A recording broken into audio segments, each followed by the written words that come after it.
ఎరువు కాల్ చేసుకుంటూ వచ్చిన బండి దిగబడ్డది. మళ్ళీ జేసీబీ తెప్పియాల్సి వచ్చింది. జేసీబీ వచ్చింది మళ్ళీ.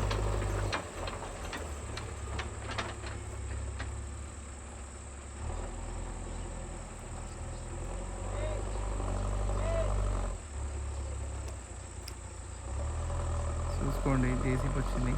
మళ్ళీ దాన్ని తోయడానికి అది కొద్దిగా గడ్డలాగా ఉండిపోయింది అట్లని, కాబట్టి దానికి ఇబ్బంది అయిపోయింది. లైటింగ్ కూడా డిమ్ అయిపోయింది. సో అందుకని ఇబ్బంది అవుతుంది. బ్రైట్నెస్ అది చాలా చీకటి సమయం అయిపోతుంది. ఇంత చూడండి, ఎప్పుడు కూడా దేనికైనా ఖచ్చితంగా సహాయం అయితే తప్పది.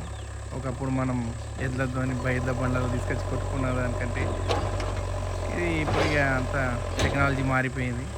ఎంత టెక్నాలజీ మారినా ఏది మారినా ప్రకృతి మాత్రం మారదు. ఏది ఎక్కడ వర్క్ చేయాలో అక్కడనే వర్క్ చేయాలి. మర్చిపోయినా వెళ్ళిపోయింది బండి అయితే. మళ్ళీ అక్కడి నుంచి పోసుకుంటూ వస్తారు మళ్ళీ ఎరువును.